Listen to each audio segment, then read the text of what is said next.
এক গ্রামে রাজু নামে এক ছেলে ছিল। ছোটবেলা থেকেই সে ছিল অলস।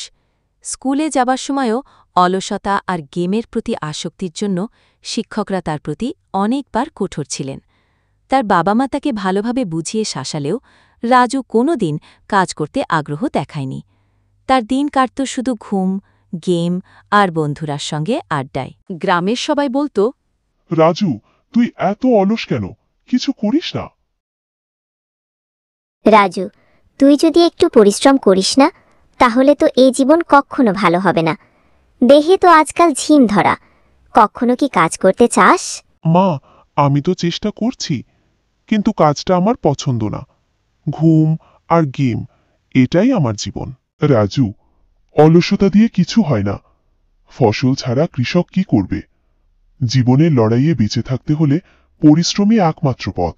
বাবা, আমি তো জানি, কিন্তু একটু বিশ্রাম দরকার।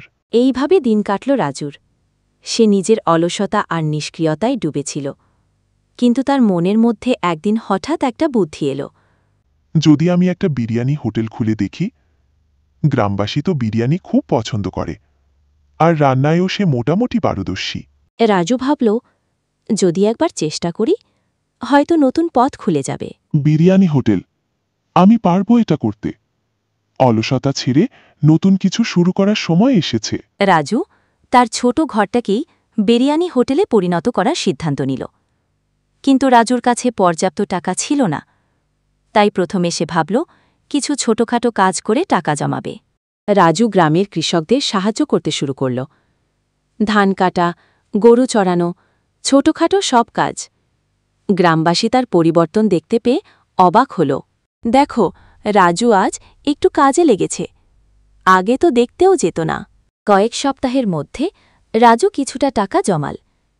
এবার সে বাজারে গিয়ে মশলা, চাল আর অন্যান্য উপকরণ কিনল।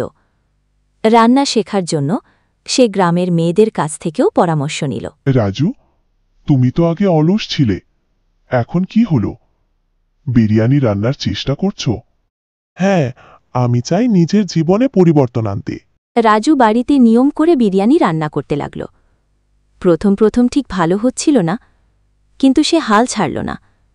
তার পরিশ্রম ধীরে ধীরে রং দেখাতে শুরু করল। একদিন অবশেষে রাজুর ছোট ঘরটাকে রাজুর বিরিয়ানি হোটেল নাম দিয়ে খুলে দিল। তিনি সকালে উঠেই রান্নার কাজে হাত দিলেন। তার হাতে মশলা ছড়াল, পেঁয়াজ কেটে নিল, চাল ভিজিয়ে রাখল। একদিন অবশেষে রাজুর ছোট ঘরটাকে রাজুর বিরিয়ানি হোটেল নাম দিয়ে খুলে দিল। তিনি সকালে উঠেই রান্নার কাজে হাত দিলেন।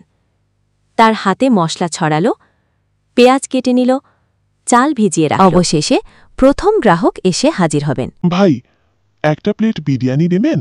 অবশ্যই, তাজা রান্না করা হয়েছে।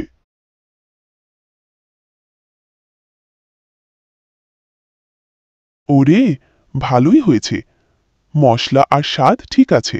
রাজুর চোখে দেখে গ্রাহক বললেন, তোমার পরিশ্রম স্পষ্ট, ভালো করো। রাজুর বিরিয়ানি হোটেল প্রথম দিনগুলোতে ভালোই চলল।